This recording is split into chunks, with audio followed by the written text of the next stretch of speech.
So all of a sudden, your ability to like say some stuff online, make some memes, like you can see that translate into real world impact. It becomes something that's actually kind of thrilling. This was how things were going to be fought. It was going to be about networks. It was going to be about networked amplification. You could actually really sort of manipulate the perception of who the majority was in that conversation purely by being active. This is the thing, when I say like they want it to be stupid simple out of the box, so they want that Twitter replica, what this also means is they still want that top-down moderation. Hi, Rabble. Hey, Alice. So this week we have Renee DiResta talking to you, and she is somebody who is no stranger to the impact of politics and external pressures on her career and her work. Her work was at the Stanford Internet Observatory, and I'll let you pick this up from here. Yeah, so today Renee is a professor at Georgetown researching public policy, but she ended up there because she was researching disinformation and electoral interference at Stanford with the tech companies, and right-wing politicians, Republicans, pushed to try and shut down her work and eventually pushed Stanford to close the Stanford Internet Observatory. And in her work, she's a published author. Her book, Invisible Rulers, The People Who Turn Lies into Reality, I think is obviously so on topic for the subject of our podcast here. She really talks about the through line between the invention of technologies from as early as the printing press, of course, to the internet, to social media, and the way that significantly really changes humankind. She went back into the history and looked at the history of every new medium of communication and the way in which it's used to transform society and the way in which it stays the same. So we talk a lot about the origins of the printing press, the origins of radio, the origins of propaganda, to understand the role that these forces are playing today. Absolutely. It's such a timely topic. We're seeing it every day right now. So let's take a listen. I am super excited to have Renee DiResta here. She is the author of Invisible Rulers, which is an account of the way in which social media has been used and manipulated, and the way in which it shapes society and how people interact with it and get pulled into conspiracy theories and get pulled into social conflict. And Renee was the researcher for the project that looked into the way in which electoral interference and other kinds of interference happened in the 2016 election. And in that work, she has been sort of dragged over the coals by right-wing media, by politicians, so much so that Stanford ended up sort of cutting you loose and just totally shutting down the Stanford Internet Observatory, which was incredibly sad because of that right-wing pressure from politicians. So I am so excited to have you here to talk about what has happened and where we're going forward today. I'm happy to be here. One of the things that I think is so interesting in your book and in your research is the way in which you connect what we have going on today with what has been going on in the past. So you dug in to research the origins of the concepts of propaganda, the origins of the concepts of where it is. And I'm wondering if you could talk about sort of the arc of the origins of the concepts of mass media and propaganda and the imagined communities that people cultivate from the 1920s that led to authoritarianism in the 20s and 30s through today. Yeah, well, in like 2 minutes. That's a little teeny thing. I wanted to write a book about propaganda because when I got into this, as you know, I was in technology, right? When we met, I was doing venture. Prior to that, I'd been at Jane Street as a trader, as a quant trader. I had been rather notoriously now at CIA before that in the Directorate of Science and Technology. My degree was computer science and political science from, the schooling I went to as I was like concurrently at the agency. So I didn't come to this from a social science background so much as just a person who was interested in like network science and how information moved, and particularly how people were using information moving as a way to obtain power in the real world, right? I was really interested in that question because we had built these tools, and you were in the Valley around the same time I was, the sort of idea that if you gave everyone a voice, really fantastic things would happen, right? That was the sort of idealism. And there's so much truth to that. But then there was also this other thing, which is, I always use the metaphor of like the hammer, like you can build a house, but you can also like kill somebody with it, right? A tool can be used as a weapon. And so there were also these kind of big downsides. And I was interested in looking at both. So I got really interested in looking at propaganda in part because I felt like we were coming up with brand new terms to define things that had always existed. And so I was going to go back and try to understand what had always existed and how that had evolved over time. So propaganda, the word comes from Latin, and it comes from in the time following the creation of the printing press, when all of a sudden anybody had the power to write whatever they wanted and to spread information. And of course, the printing press, is used rather notoriously to kick off religious wars, right? Martin Luther writes the 95 Theses, and then you have these what come to be known as like the pamphleteering wars, as the what become the Protestants and the Catholics start having these doctrinal fights in these kind of crudely printed pamphlets, which are, if you look at them, actually, they look a little bit like memes, right? There's like these very crude illustrations, very sort of salty language. They're insulting the Pope, this thing you didn't do. And so Pope Gregory decides that the Catholics have to begin to push back. They have to reclaim, the dominance over the true faith, and they have to propagate the faith specifically. And that's where the term comes from, propaganda. You must go out and propagate the faith. So he uses this imperative form of the verb, like you absolutely have got to go out there, he tells the bishops. And this is where the sort of term comes from. And it's very much a response to the idea that the printing press has just changed everything. And it really has. And what you eventually get to is, of course, the 30 Years' War, right? There are these periods of very, very violent conflict, this religious conflict that begins to emerge.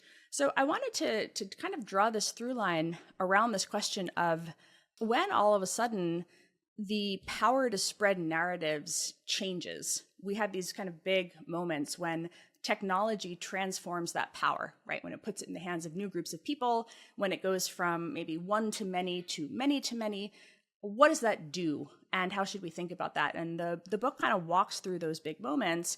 And then my research, because I wound up really getting sort of sucked into this, it kind of became a field around the time that I was just sort of, messing around doing network analyses for fun at night. It became a question of, hey, I guess, social media became the next big epic, the next really reallocation of that power, Twitter in particular, right? Your baby, and becomes that thing. And what was interesting about Twitter for me as a early adopter, but also kind of an outsider, was we could do that analysis with some very public data all of a sudden. And so that gets incorporated into the book too, the study of like propaganda through these big epics over time.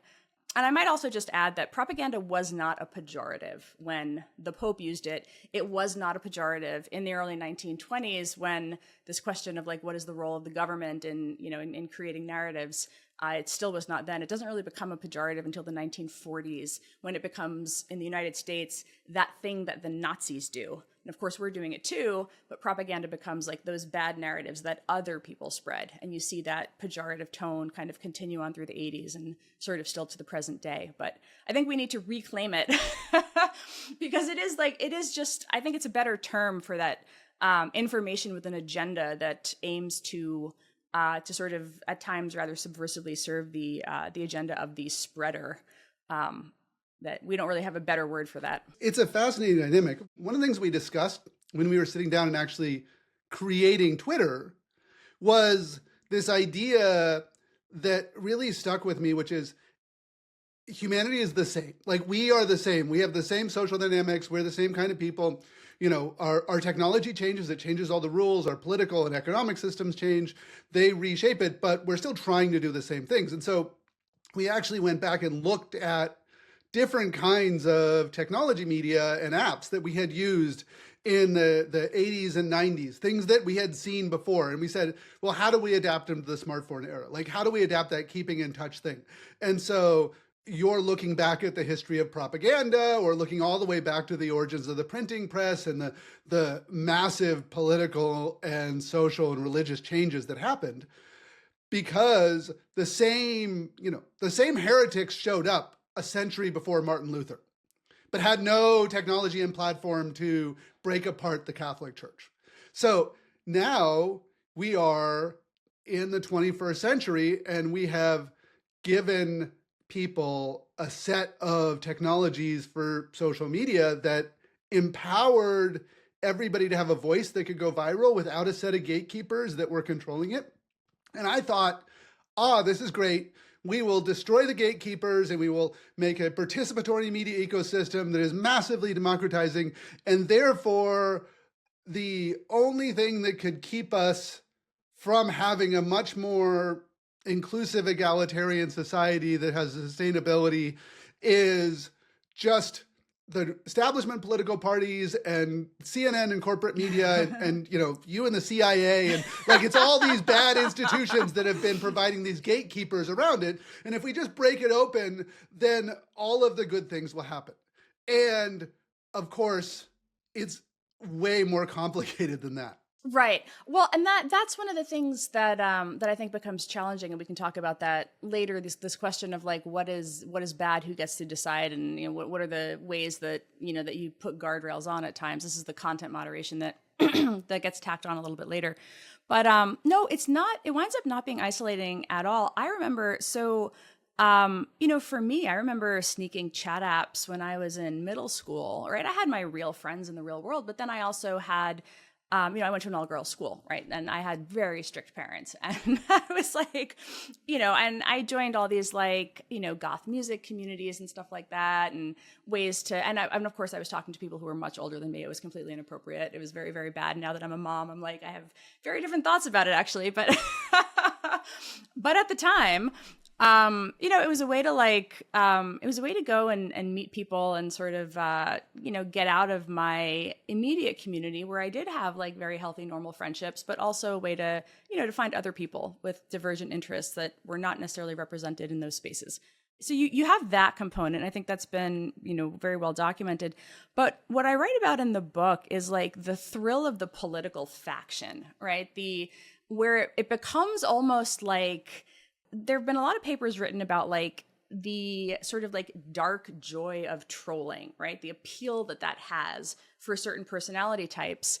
But I think also when it comes to the political faction dynamic, there's that sense that you can go and participate in a cause and feel like you can help your cause win, and feel because of the power that these things have. And when I say shape reality, I mean that very literally, right? To shape public opinion to the extent that you actually see outcomes happen in the real world, right? Crazy, insane rumors about USAID, which is an institution that I don't think the majority of people in America paid any attention to up until 2 months ago, all of a sudden became echoed by the President of the United States in a State of the Union address, and then by the richest man in the world. And then you saw the dismantling based on, and to some extent, or at least retroactively justified by, online rumors. So all of a sudden, your ability to say some stuff online, make some memes, you can see that translate into real world impact. It becomes something that's actually kind of thrilling. It's incredibly exciting. I mean, that was the point. We were trying to make a system that you felt like you were part of something more. The original feeling of Twitter was now I know what's going on inside the heads of my friends. And initially it was just friends and coworkers, but somehow it expanded. You get this parasocial relationship with everybody else, with this imagined community, and you are part of something. Yeah. You are a member of something, and you see that you are not a passive consumer of it. You're an active participant.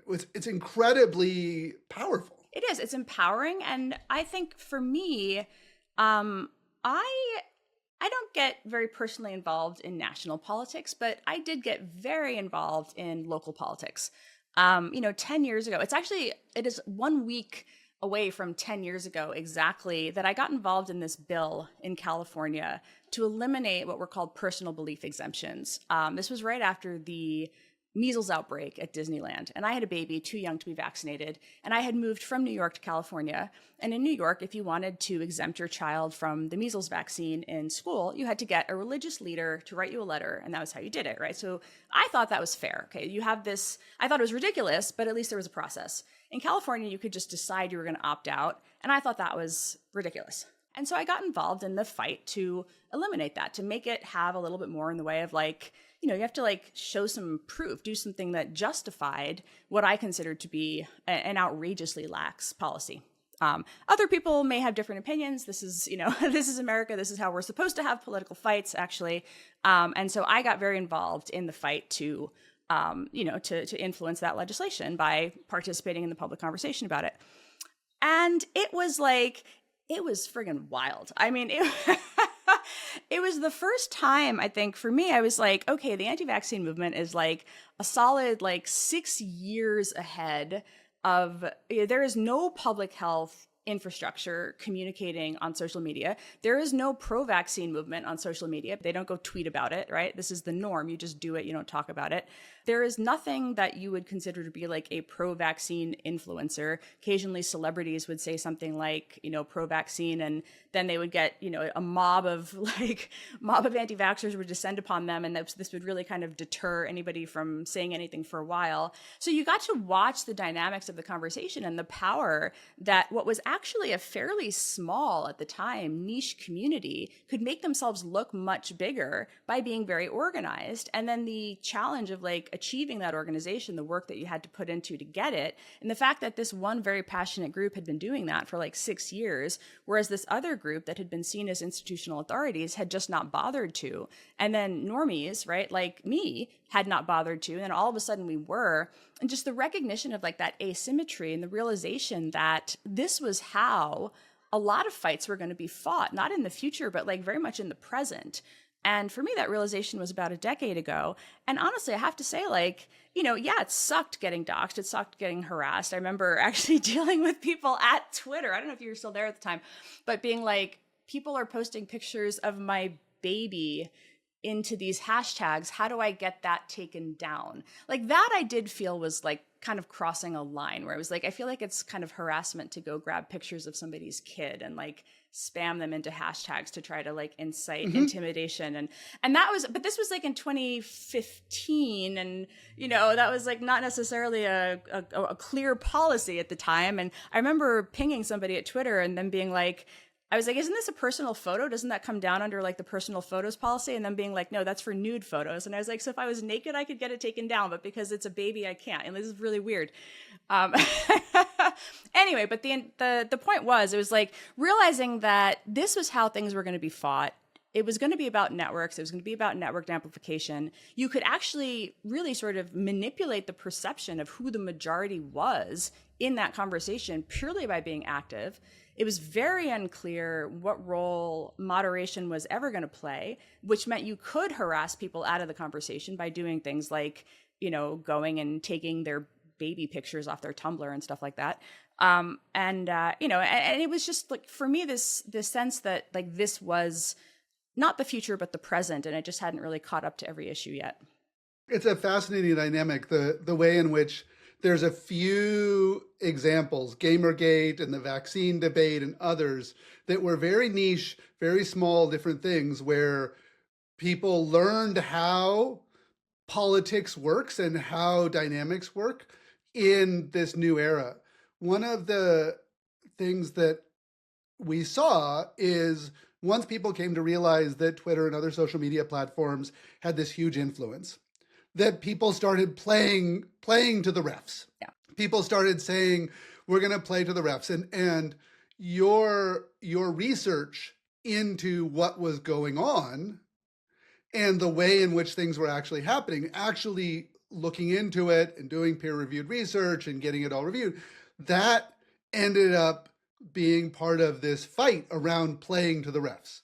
So I'm wondering if you could talk about the way in which people then saw social media as a space of contestation, and the way in which people tried to, once they realized the rules were so important, these sort of subtle rules. Yeah. Not just the takedowns, but the way in which influences, algorithms, and crowds shape the public discourse, how do people then try and manipulate it? So I'll stick with the vaccine example because I think it was like such a microcosm. Like you say, Gamergate happened, I think, almost concurrently, maybe like very slightly. And I'm trying to remember if it was earlier or later. I feel like my recall is like, it was all like that miasma of people realizing that you could do crazy stuff on the internet. So first of all, there were bots, right?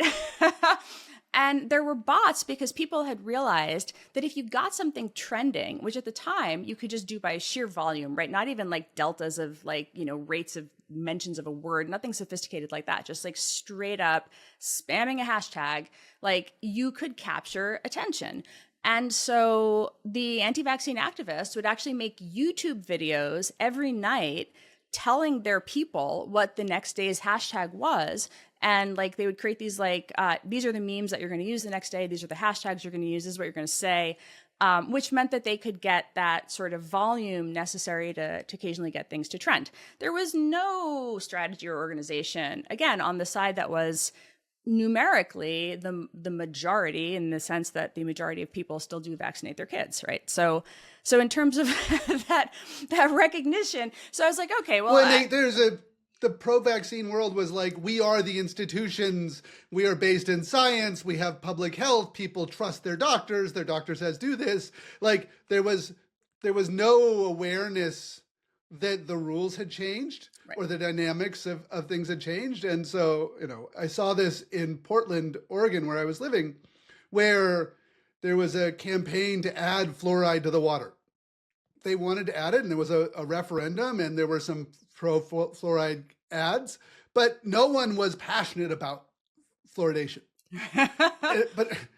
And a teeny portion of people were very passionate about the idea of keeping it out. And if you go to a dentist, they're like, yeah, Portland teeth are terrible because we don't have fluoride.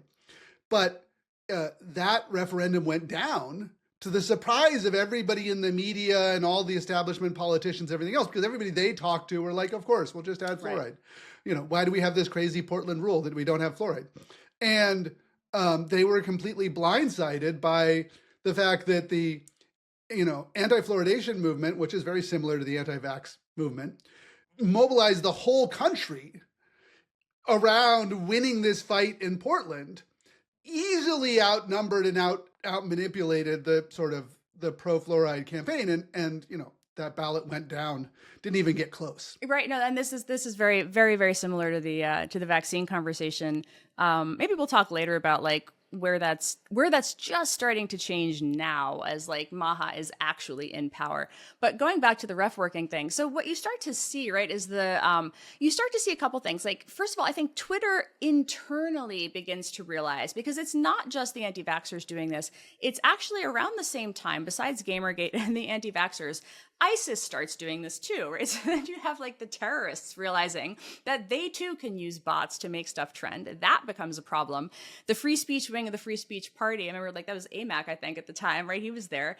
And this turns into a nightmare when all of a sudden the free speechers are terrorists, right? And then you get the one man's terrorist is another man's freedom fighter articles. But this question of like, okay, what do you do about the bots?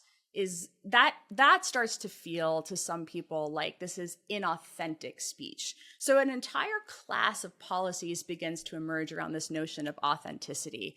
And again, you can leave the bots up, right? Facebook makes a different determination because they still have a true name policy at this point. But what you see Twitter do is they begin to come up with this notion of a low quality account.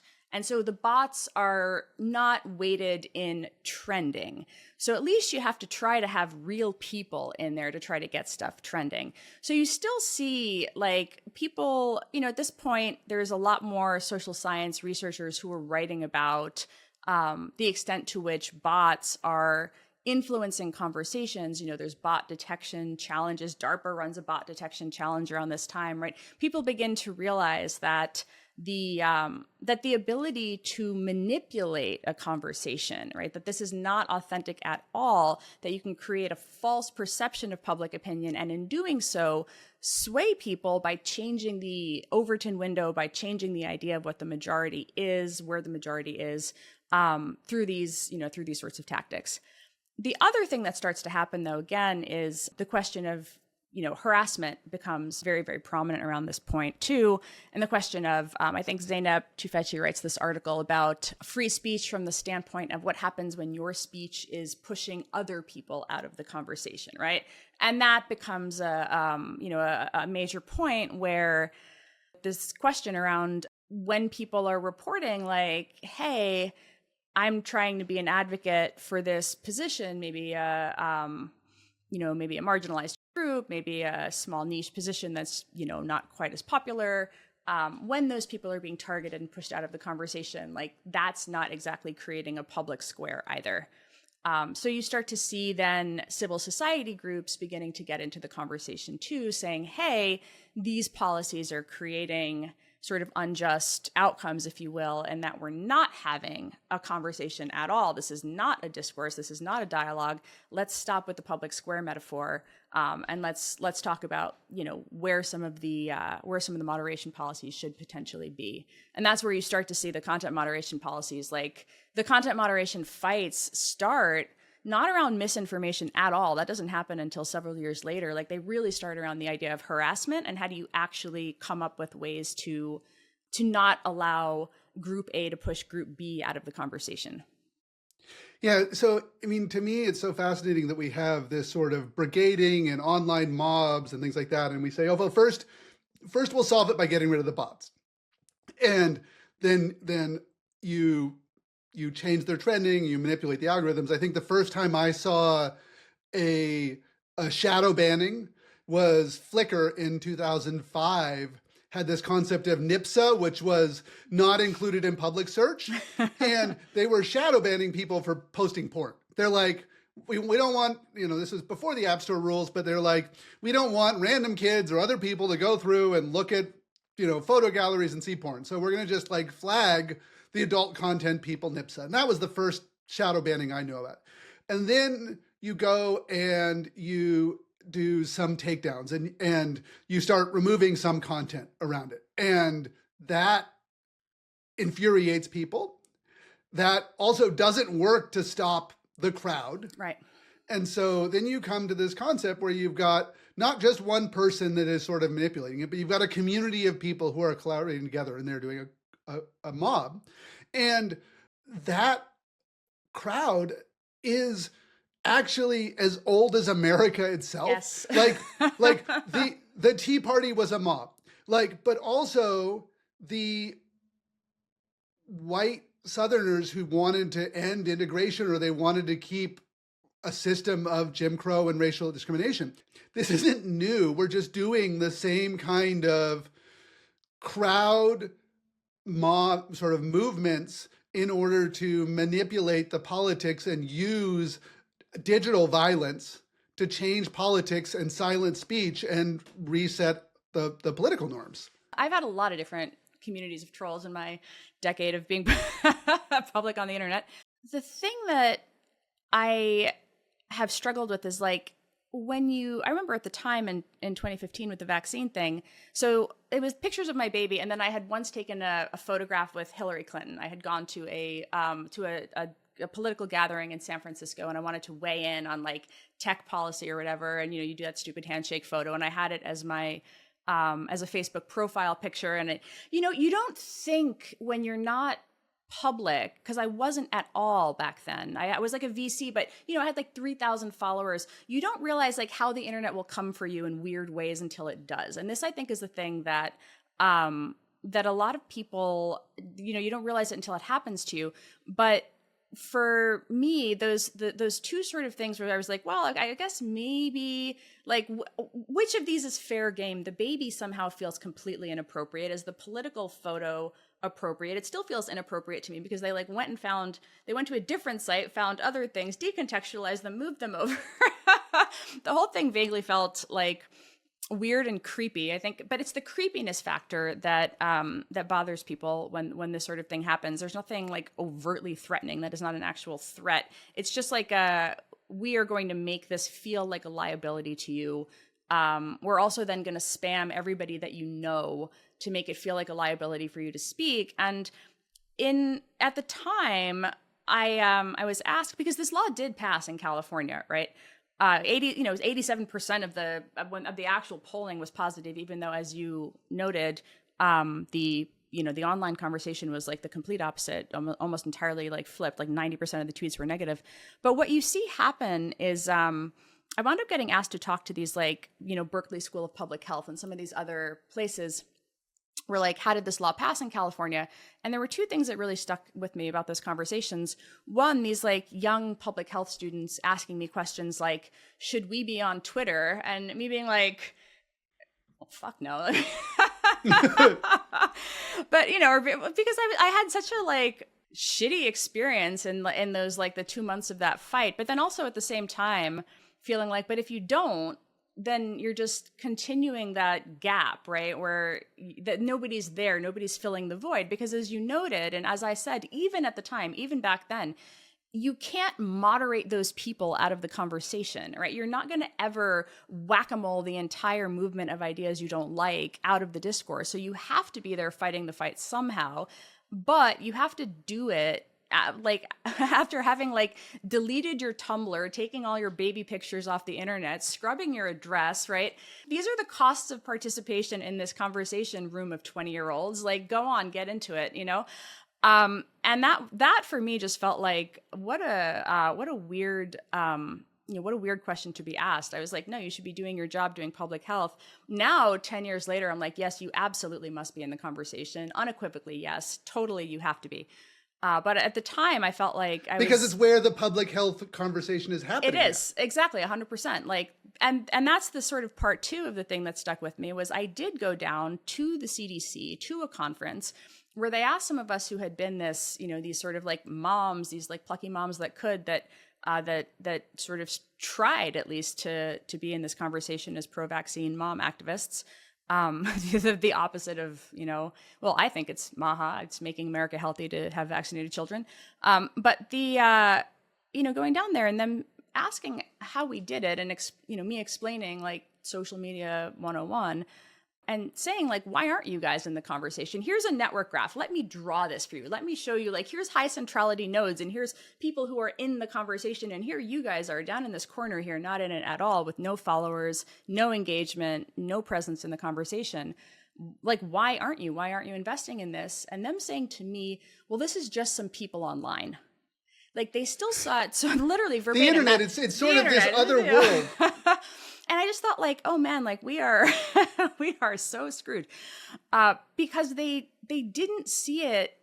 They saw it as like a place to broadcast, right? You have your social media account, you turn it on, you use your automated posting tools, but you don't engage. You're not there to talk. You're not there to talk with people. You're there to put your, your things that nobody shares that get no engagement out like clockwork. And that was where we were a decade ago. And now what you're starting to see is the people who are probably around my age, maybe even like a decade younger, who are actually these sort of public health influencers, like the epidemiology influencers, the content creators who are also doctors, who now have millions of followers, who have realized that you absolutely have to be in the conversation. And so they're doing it kind of from the ground up now, and you're starting to see those networks form as a counterforce.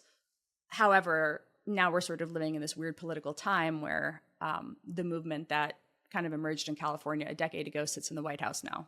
To me, it gets back to sort of something that I've heard you talk about, which is we have discredited propaganda. It is incredibly powerful, everything else. And so we have influencers who are seen as authentic. And this is the CDC public health spokesperson is giving their very practiced traditional way of talking about things.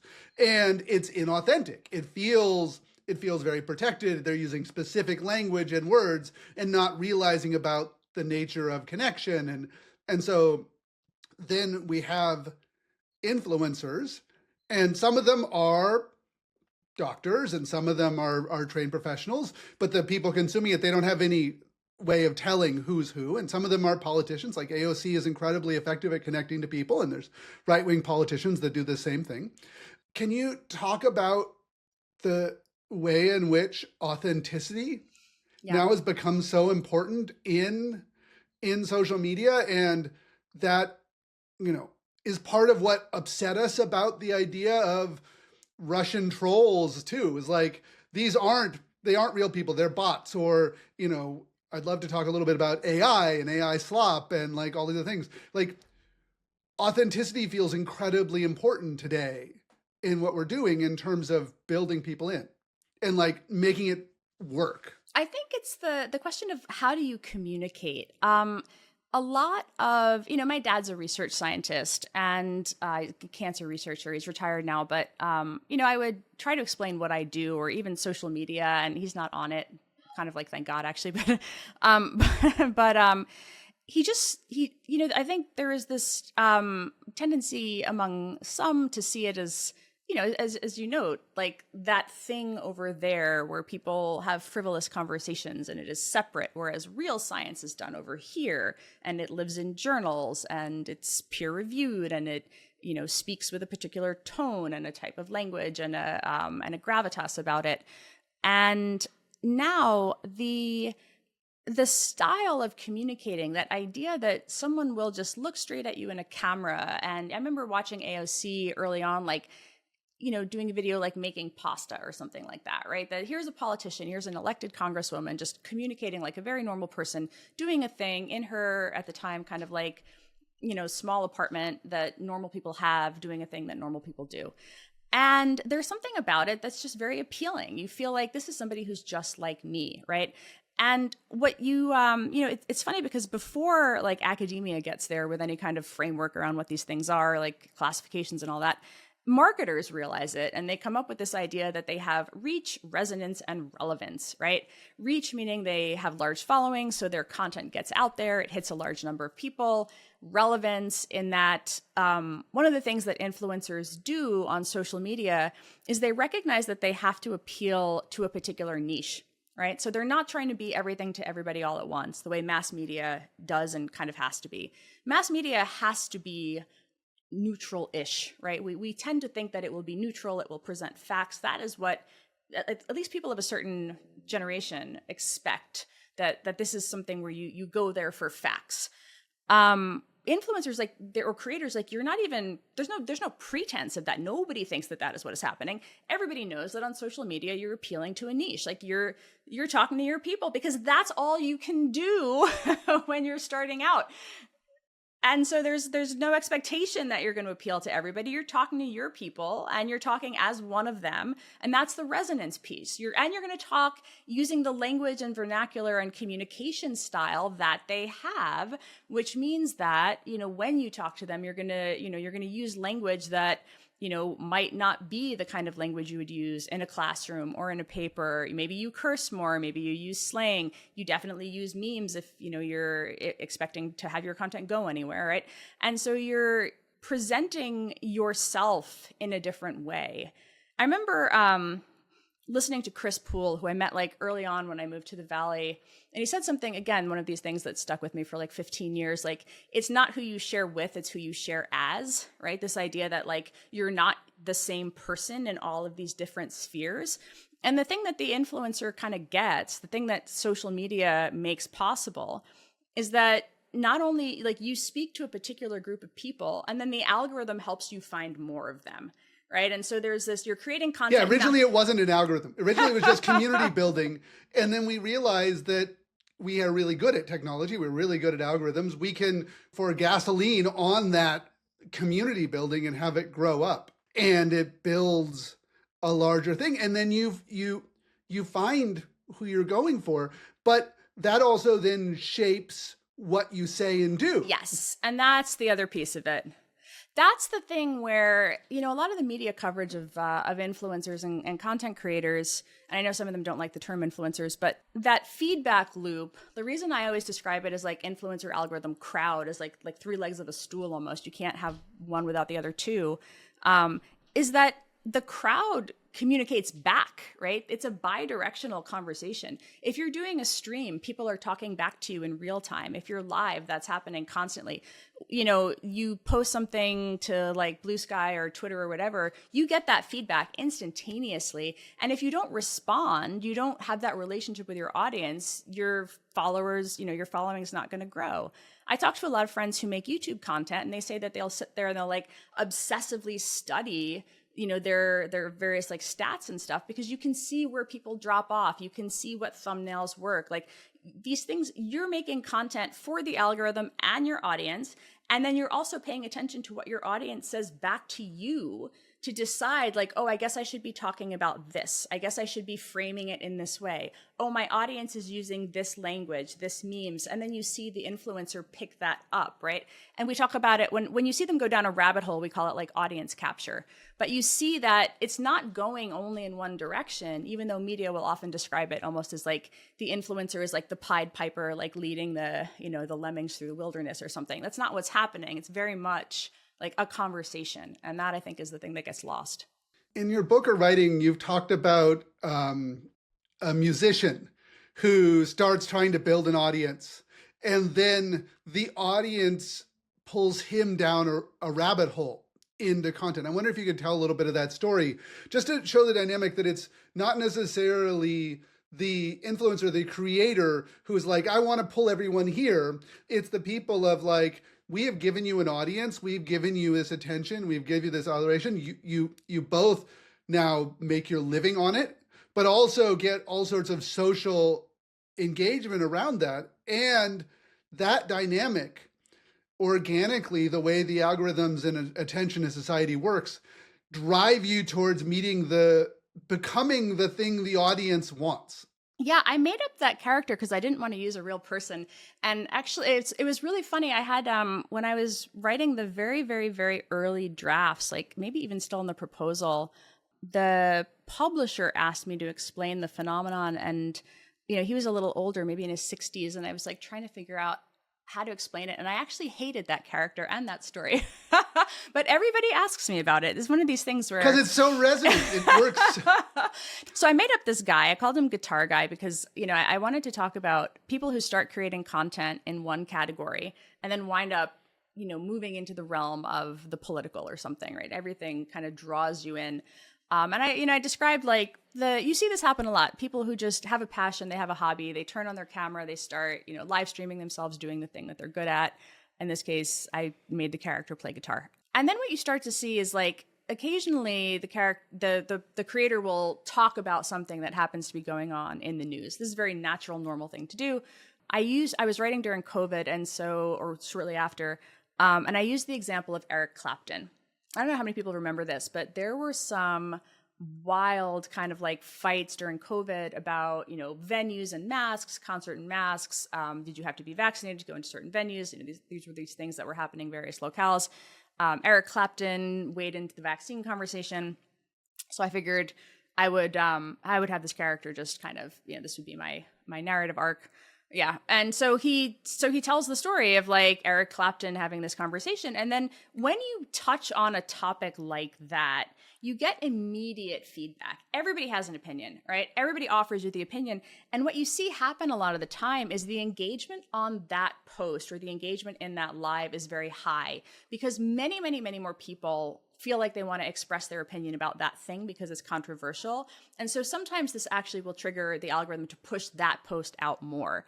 And so if you're a creator, particularly if you're getting paid like by views or if your audience follower count is growing by views, all of a sudden you realize, hey, I'm actually like, maybe I'm incentivized to talk about this kind of stuff, even though I'm really here to be a musician. Maybe if I just kind of like layer in a little bit more of this, I'll get more views. I'll stay true to my work, but I'm also going to talk about this other thing. But what you start to see with audience capture is you see them gradually moving in that direction where they're playing to the algorithm. They're playing to the sensationalism. That's what's incentivized. That's what's getting pushed out. The audience is talking back. And then the audience also has opinions. Some will leave because they decide that like this isn't going in a direction that they want it to go in. But others will start to say like, now, man, you need to be talking about this other thing too. And you'll see this sometimes in the comments. Even I get it, and I don't have that large of a following at all. Where like, why aren't you using your platform to talk about X, right? Where maybe this is October 7th, and like, why aren't you using it to talk about Israel? Why aren't you using it to talk about Palestine? And so you'll see, why aren't you using it to talk about this issue that is in the news because, some court case happened, the president did something, some crime happened, right? There are all of these moments where the audience demands that the creator pick up a political hot button issue, and the influencer has to decide if they're going to do it, because the audience can go elsewhere if they don't. Because again, the influencer is appealing to a niche, and there are many other influencers that are also adjacent to them in that niche who want to pick up that audience. And that's where you start to see this question of like, you know, what is the, can I stay true to myself and talk about my guitar music, or am I much more incentivized to go down that rabbit hole? You get these niche little communities with their orthodoxy, and they want to put out heroes. They want to raise people to reach out. They want to reward them. Even when you are designing the platforms and building them and like saying, okay, we're not going to do all these things in this way, it is a reproducing cycle that pulls people in. I mean, it's the intersection of like human nature and then, you know, human nature and design. There's a lot of focus on moderation and, you know, what you take down, what are the rules that you make, you know, but it ultimately, a lot of it just comes down to these are very, very ingrained behaviors. This is what people do. You know, you maybe want to you want your guy to be excited. You also are genuinely enthusiastic about the thing. And so having somebody out there articulating your viewpoint, particularly on politically contentious issues where you feel like, you know, having, you know, dominating share of voice in that conversation by having important people or influential people talk about it is, that's the whole game in when influence is shaped by attention. One of the solutions that has been proposed is the idea that, well, maybe if we don't have a company at the center of this, maybe if we don't have a Meta and a Twitter Inc. and a Snapchat, maybe if we made all of these things work like internet protocols, like email on the web, because of course spam is not a problem with email. There's nothing bad going on the web. But maybe if we make it different, maybe if we make it work like the internet, then we will have things that work in a different way. And I know that you have looked at this, and a while ago you invited me to a symposium at the Stanford Research Observatory where you actually had Francis Fukuyama convening a group of people saying, can we separate the concerns? This was sort of the emergence of social media protocols, which is like, can we make it so that you can choose different composable moderation systems and different algorithm services? And instead of having one company and one CEO at the top of it, can we build an ecosystem that is more diverse and maybe designed with a different set of rules? And so I'm wondering if you could talk about the idea of social media middleware and the idea of breaking out the algorithms and breaking out the moderation. And I know that you've done a lot of work looking at how Bluesky is doing this. So if you could sort of talk about that potential solution to these problems. Yeah. So one of the questions is, you know, do you want everybody likes social media, right? We have, I think, generally agree that spending time with friends online can be very good. Now, I do think people should go outside and touch grass still, but the question is, how do you solve for certain issues like legitimacy crises, right? What makes us decide that the people who are setting the moderation rules should have the authority to set the moderation rules? Because they are the people who own the platforms, right? Legally, they have the right to do that. This is just American law. This is how it works. To the chagrin of many, this is still how it works. And I have said in the realm of centralized social media, like I would like to see as many platforms as possible. I do think it's good when people have the option to go to different spaces. I don't think that massive platforms are necessarily good or desirable. The reason I think the protocol-based alternative is interesting, though, is that you can have much more kind of granular governance on these smaller spaces because you basically make it easier for people to kind of govern themselves, to run their own infrastructure, to run their own instances. Now, you have to make it so simple for people to use or nobody wants to use it. This is one of the things that, it's like, oh, we're all going to spin up our own Linux servers. And, no, you're not actually going to do that. Nobody's going to it's like, I'm going to run my own email server. No, you're not. No, people use Gmail for a reason, right? People want ease of use. And one of the things that I think is interesting is that there are now some options in the protocol space, like Bluesky, like Mastodon, where things are getting easier. Bluesky, in my opinion, feels like the most out of the box, if you will, like Twitter replica, which is, and let's be honest, a lot of people went to Bluesky in part for political reasons. They didn't like what was happening on Twitter after it became X, after Elon bought it. Again, I wrote this essay about it. I don't know if you know the like exit versus voice frame, right? Like, Yep. Okay, so you can either stay and try to work the referees, or if you realize the referee doesn't give a shit what you're what you're saying, you go somewhere else. And in this case, people exited to Bluesky.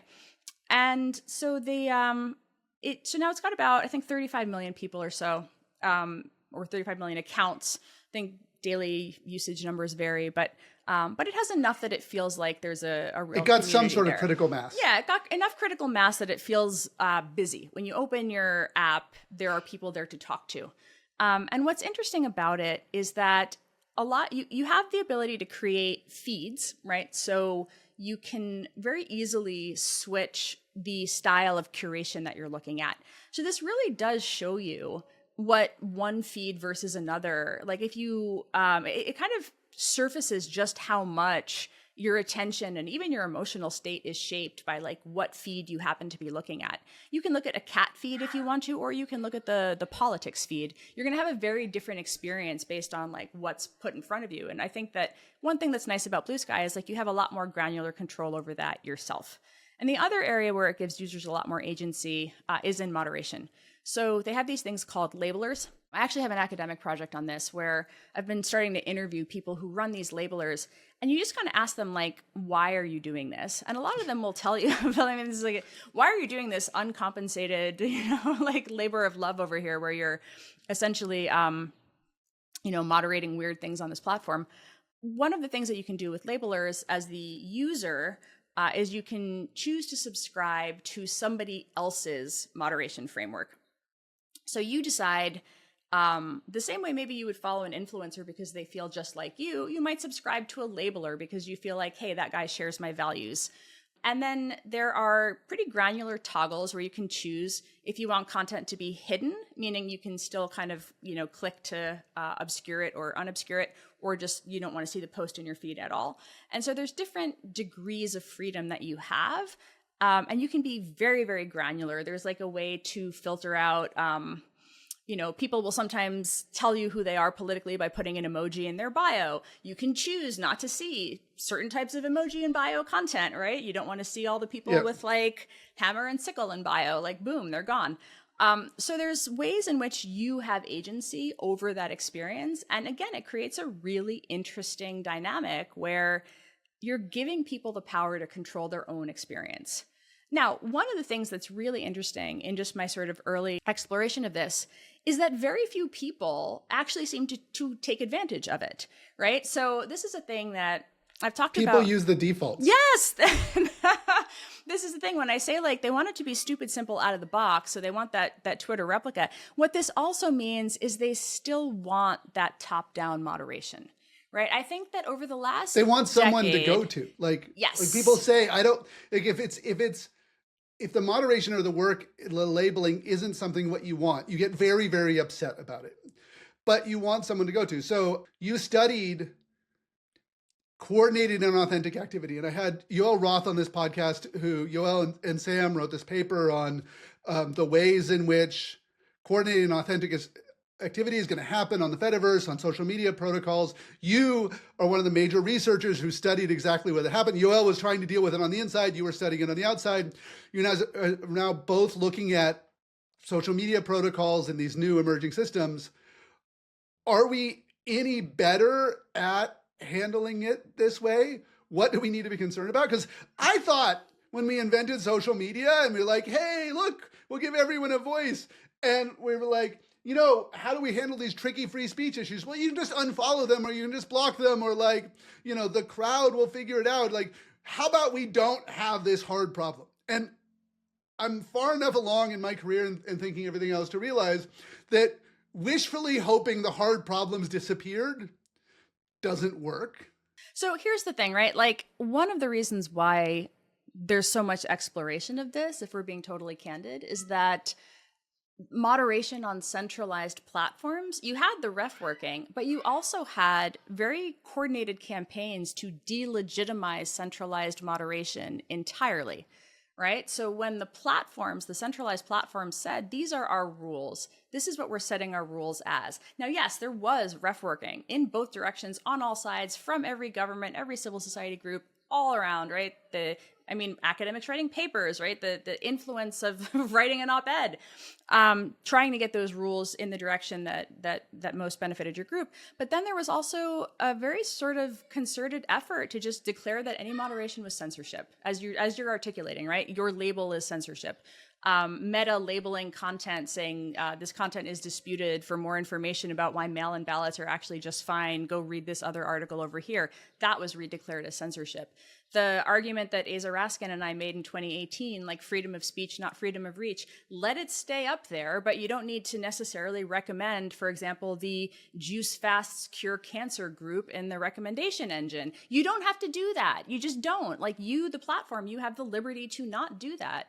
You don't have to accept money from certain types of groups either. You can choose to say, like, you're allowed on the platform, but we're not going to take your money and promote your content, right? There are certain value judgments that a platform has the right to make. And by the way, all platforms do this. One of my favorite examples is that Rumble has a terms of service that says, like, we don't allow content that glorifies Antifa. And that's fantastic. Like, let them have it. But the reason why we're having so many of these conversations about decentralization and like legitimacy is that there was a very concerted effort to argue that the referees themselves were illegitimate, right? And that was a very real thing that happened. So here we are. So now we get into the realm of the decentralized.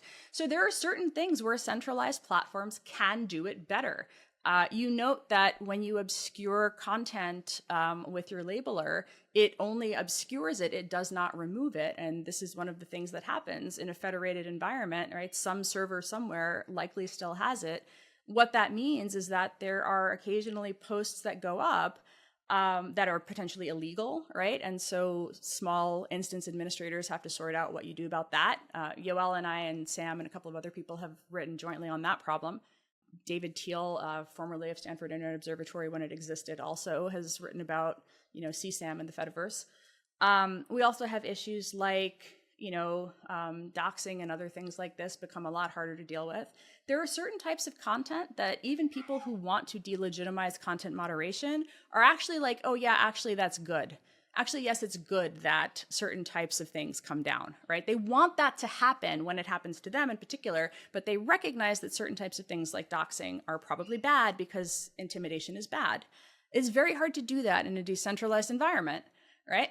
Everybody starts out as a free speech maximalist in their mind. Elon did, like we did, oh, we'll just leave everything up. And then like in the Nostr ecosystem, we had the same thing. We're like, it's this open network and you just you do everything else. And then you're tracking the private jet, or then you're having people do really sophisticated AI impersonation things to steal Bitcoins and everything else. And then you're like, well, okay, spam not, or this other thing not. And you go down the rabbit hole and it turns out that content moderation is as complicated as all of society because it is the reflection of what is going on in society. And so one of my hopes about these social media protocols is that we don't have to have a single person that decides. I remember, I have Jack Dorsey on this podcast and we talked about the deleting Donald Trump's account and how there were people making really great arguments for deleting it. They were making arguments against it, everything else. And he, in theory, had the right to choose whether or not to do this, but he had all this pressure. There are advertisers and there are investors and there's other things. And it never stays simple. Yeah. And my hope is that in social media protocols, that instead of having a single space, a single Meta, a single Twitter, TikTok, and you're trying to get everybody off of there or decide who can build audiences, that if we have a diversity of spaces, just like we have a diversity of spaces in real life, that the rules for one community can be different than the rules for another. After our conversation at Stanford, we're like, what should middleware be? How should it work? What should we be demanding? I was like, what other things should we be demanding? Because there's all these platforms. And I was like, well, we should have some basic rights that I think we should be advocating for. Users should have the right to privacy and security. You should be able to use social media without registering your government ID to it, or, you should be able to use what kind of name makes sense to you. Sometimes some communities you want to use your real name, and some communities that's an incredibly violating thing. You should have a sense of ownership of your identity, communication, connection of it. You should have the right to exit, interoperability. You should have the right to algorithmic transparency and control. We're going to have algorithms. Chronological feeds are algorithms. Who you follow is an algorithm. But do you get to choose? Do you get any sense on what they're there for? Do you get any sense of what they're optimized for? And then lastly, which I think is very critical of what we talk about, is you should have the right to self-governance. And that is, if I want to choose the government of Elon Musk to choose my moderation system and everything else, I should be able to choose that. If I want to choose what Jay Graber and Brian and the team are doing over at Bluesky with their default one, I should do that. If I want to say, you know what, I want to go with what Rudy Foster is doing with Black Sky and go with the Black Sky moderation people, I should do that. If I want to use Nostr and just do this other thing of I just want moderation rules based on what Bitcoiners like, you should be able to do that. So I was hoping in outlining this to make something incredibly complicated a little simpler. Yeah. And so I'm curious, as I've been playing with these, what rights should we be asking for? And these aren't I'm expecting the government to enforce our rights. We think of rights as being written into the government, like there's the UN Declaration of Human Rights, but that's a codification of them, but they're upheld by social contracts by institutions and powers and values. And so as we're adopting new things, we should say, well, what should we be demanding? What should we be expecting? What do you think we as users and creators of these platforms should be asking for?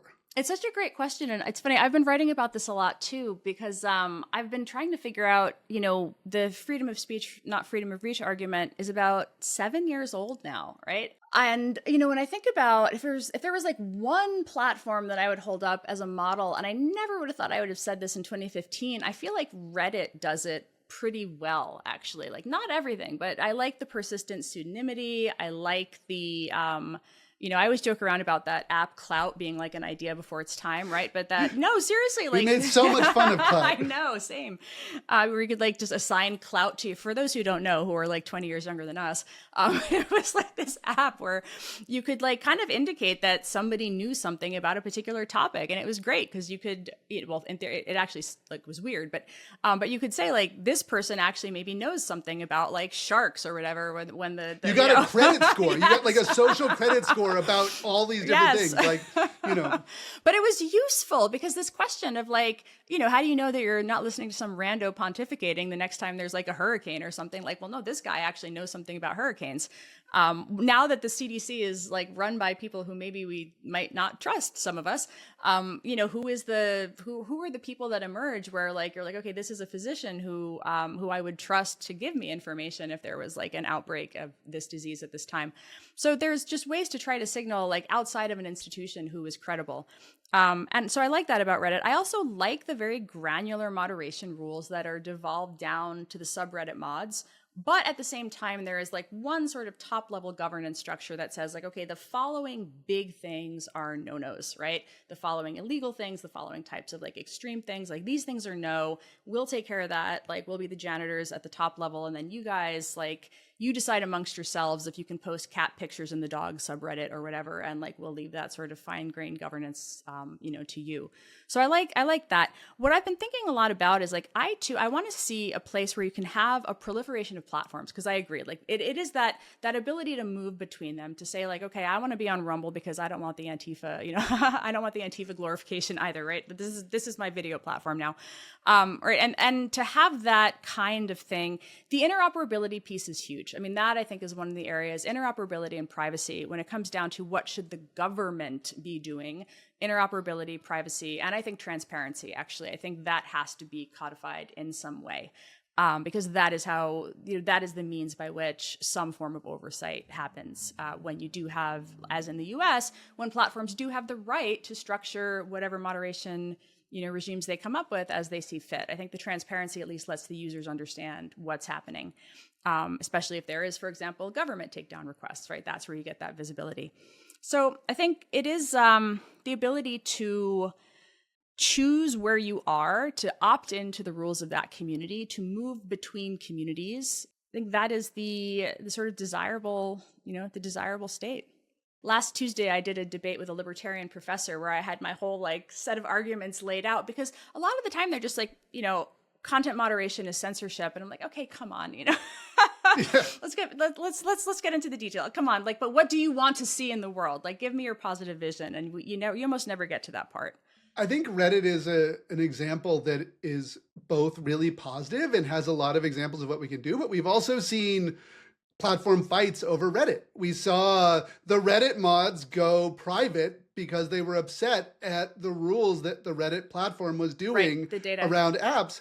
And Reddit, the platform, changed the mods. They removed community leaders, and there was no way, even though Reddit has said that they want this, they have experimented with technological solutions, things like that, there was no way for some of those Reddit communities to together, content, followers, everything else, say, okay, you've got a choice.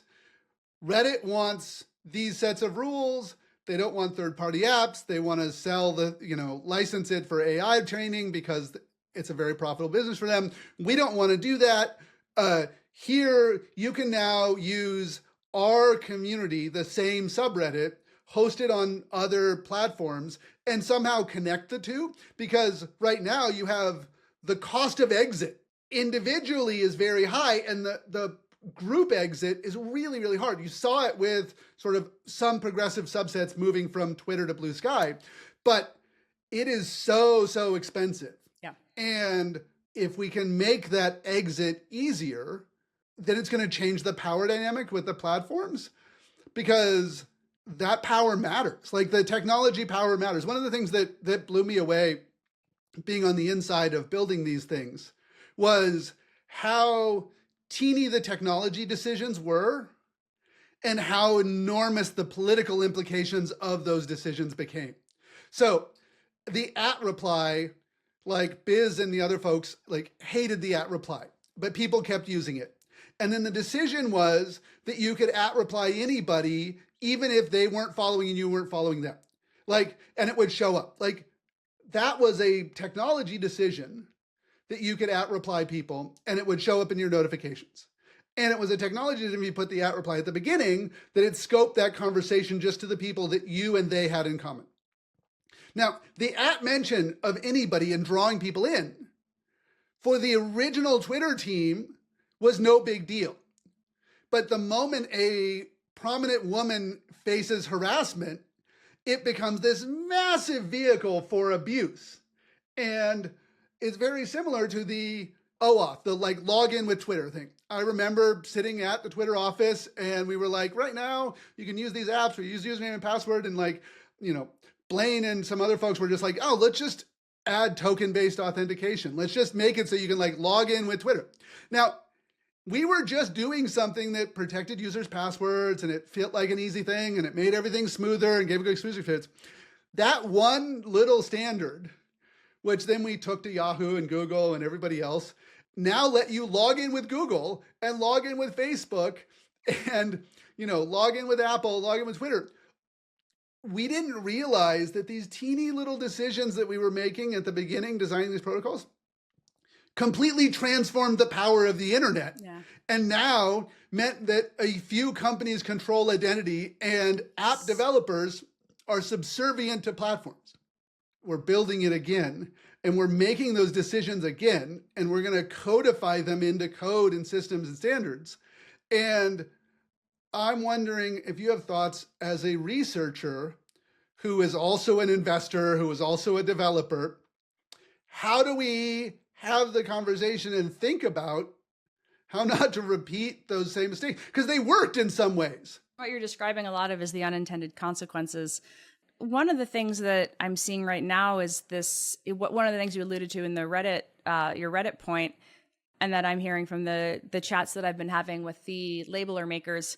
there is no clear path to monetization for a lot of the alternatives, right? It is something where even the Reddit mods, it's done as a service to the community, right? It's done because they enjoy doing it. Yeah. In centralized platforms, we pay the moderators, and they don't do it. They have a very hard job because it's very overwhelming, and they arbitrary rules and everything else. In decentralized system, it's unpaid social labor. Almost always is women who are doing it. Almost always is a high power but low status job because they're they don't see themselves as important. And how do we build an economic system that says this labor is very important and we need to find a way in which it is funded?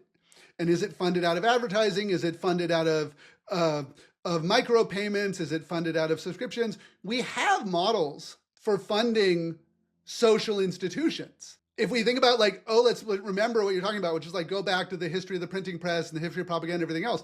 We have things. They're churches, civic associations, clubs, all of these things are Alcoholics Anonymous. They are funded by people in a community who are members of the community radio station, the public radio station. You don't have to tie to the church to go to church. You don't have to, be a supporter of public radio to do it. But those institutions have ways in which they socially reward, they give you the pattern, they give the social expectation of funding it, and then a system that is really quite democratic and transparent about taking those resources and funding the community work. And once we built all the social media platforms as companies and as a way of advocating it for it, and then we're like, well, what's the business model? And then we're like, well, we've got all this attention, let's do advertising.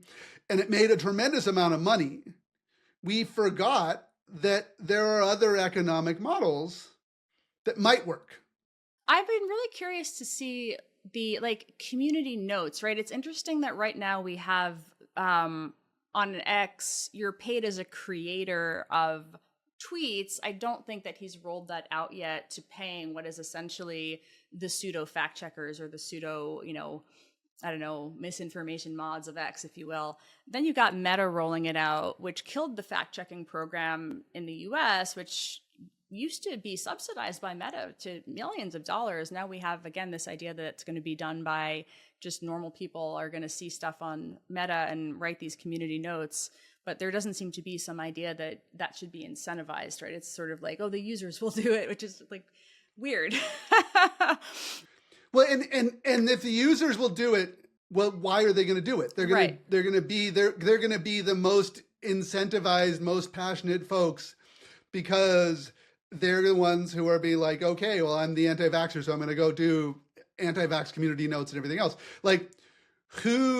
Who has the ability to do the labor and how we compensate the labor and how we is really important. And Twitter and other social media existed for a long time before anyone was like, well, what's the business model? And then the business model became like, oh, well, I guess we're doing advertising. And then that drove the content moderation tools, that drove the algorithms, that drove the engagement.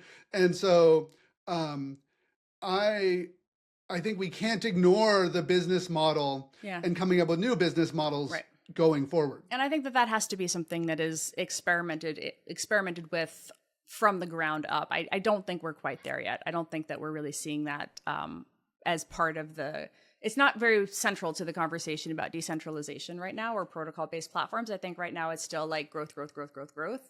How do we make this something that people intuitively know how to use? We're still very much in that new emerging technology. People aren't going to use it if it feels difficult or challenging or weird.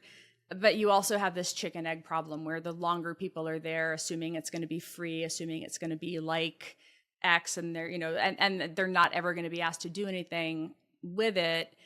I think it needs to be built in a little bit earlier. I think we need to start having those conversations around protocol-based platforms now and what that looks like for the people who are making it interesting. I think the idea of, we shouldn't want Bluesky to be thought of as like, oh, this is lib Twitter. No, it should be thought of as like, this is a really interesting new place where you have an incredible amount of control and potential. I think, you mentioned Rudy and Black Sky. I think that's one of the really interesting, inspirational success stories that's emerging out of it, which is like a very distinct community, really building for the community, growing as a community, and starting to take those steps to actually layer on independent apps and other things to kind of show what the protocol can be extended into. So I want to see more of that. I would be very happy to see the emergence of more stuff like that.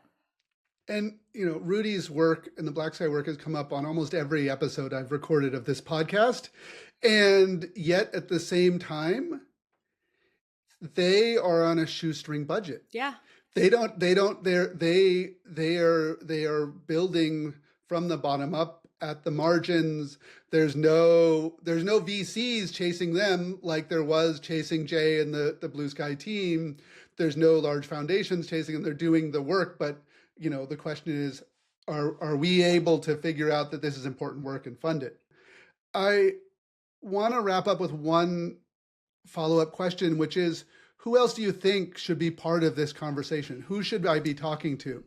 And how do I include more folks in the conversation and platform people who have important things to say? I would say definitely Rudy, if you haven't had him on yet. There's some really cool, interesting folks who are starting to try to build other things on top of the AT protocol. Like there's the Skywatch folks and some of the teams that, like the Free Our Feeds guys, I don't know, I'm saying guys in the gender neutral sense, the Free Our Feeds people, the people who are trying to think about, and Free Our Feeds in particular is thinking about that funding model, right? Like what are the ways in which funding models intersect?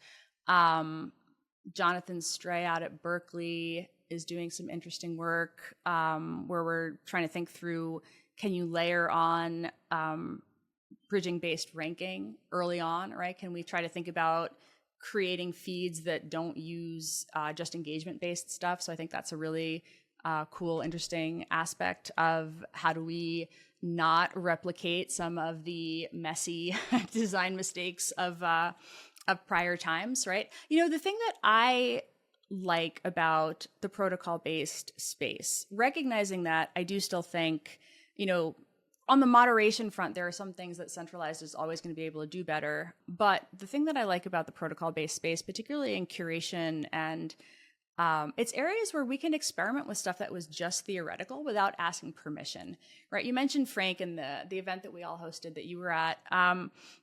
For a long time, that work on middleware, the idea that you should be able to have third-party feeds and tools that engaged on your behalf with your preferences with a platform, the idea was that we would somehow have to compel big tech to do that somehow, right? When that work started in, I think it was 2020 or 2019, if I'm not mistaken, it was this idea that like maybe some European regulation or interoperability law might somehow compel that to happen. Then all of a sudden you start to see some of the protocol-based stuff getting users, and you begin to realize like, we can just build it, right? We can just do this.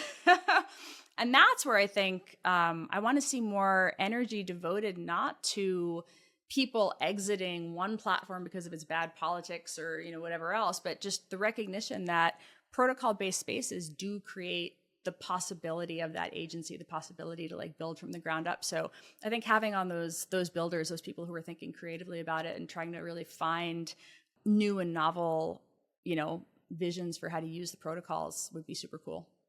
Thank you so much. I really appreciate your time and all of your work, and just the way in which you have fearlessly put yourself out there and continued to go for it and not pulled away from it and gone offline and disappeared, because what you've been put through is absolutely unfair and is really cruel. And so I want to appreciate you for your work and for the work you're doing in the future. And I want to encourage everyone to go subscribe to Renee's Substack, the newsletter, listen to our podcasts, of course, read the book. It's a fantastic book. Thank you so much. Thanks. Thanks again to Renee DiResta for coming on revolution.social. Our outro and intro music is a remix of the Italian anti-fascist song Bella Ciao, courtesy of White Records. This episode was edited and produced by Eric Johnson from lightningpod.fm. Our executive producer is me, Alice Chan, from Flock Marketing. To learn more about the Social Media Bill of Rights and sign up for our email newsletter, visit revolution.social. And for more interviews like this one, follow revolution.social on Apple Podcasts, Spotify, YouTube, Nostos, Fountain.fm, or wherever you get your podcasts. And to paraphrase the Zapatistas' Subcomandante Marcos, we need a social media revolution to make revolution possible. We'll be back next week. See you then.